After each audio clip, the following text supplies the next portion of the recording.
Hello, fourth graders. This is Mrs. Flynn, and I'm going to be showing you how to fill out this clauses worksheet that goes with our Harvesting Hope story.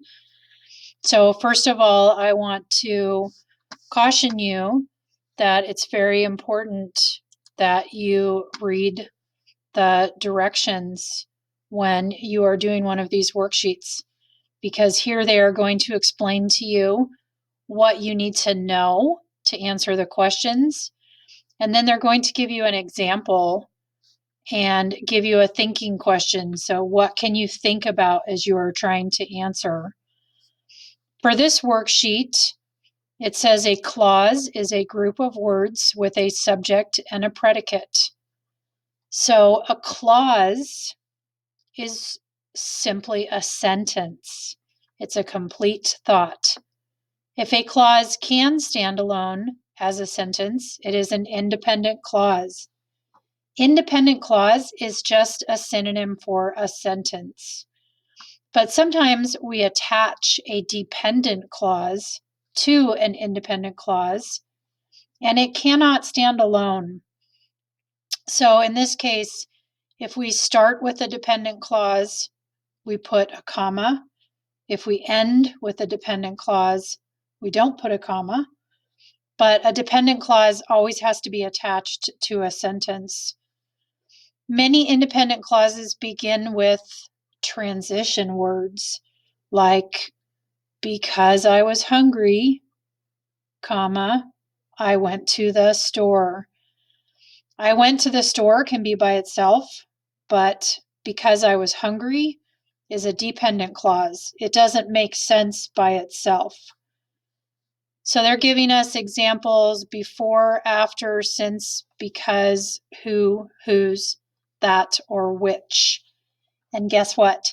Those are the words you're going to be looking for in the practice problems. Our example is, since they had no water for crops, they had to leave the ranch. Chavez was the leader that the workers chose. And your thinking question is, which clauses can stand alone?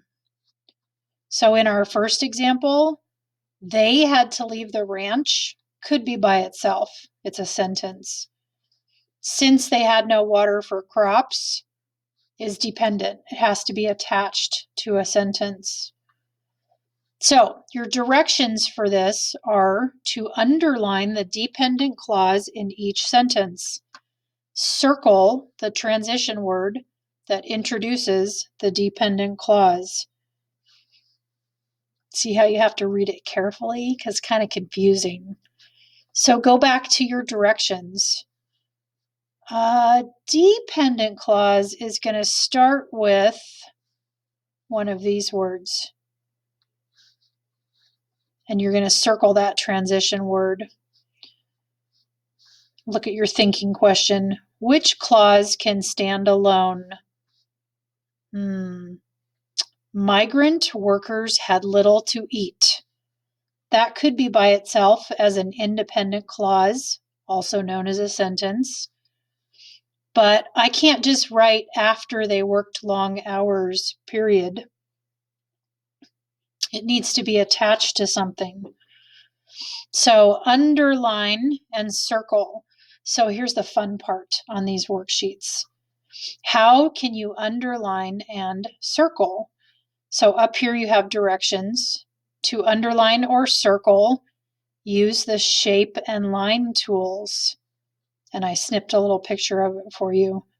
Those shape and line tools are up here.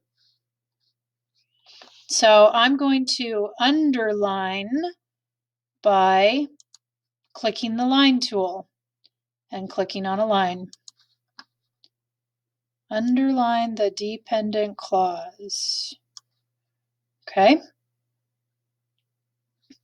Now that makes a perfectly fine line, but if you want to change your line, we could make it a little thicker and we could make it a different color. It has no effect on your answer, but if you would like to change the thickness and the color, you certainly can. Now, the second part is to circle the transition word. So I will go to the Shape tool, and I will choose a circle shape or oval. And I'm going to create a circle to circle that word. Oh, see how it blocks that word out? So we want to go to the Fill bucket and click on Transparent, which means see-through. You don't want to fill because then you can't read it. I could make this a little bit bigger. And again, I could change the color if I wanted to.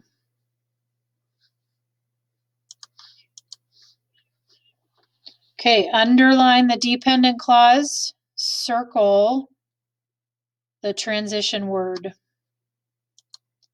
So that is what you need to know for any worksheet where it tells you to underline or circle. You can use the line tool and the shape tool. Good luck with your classwork today.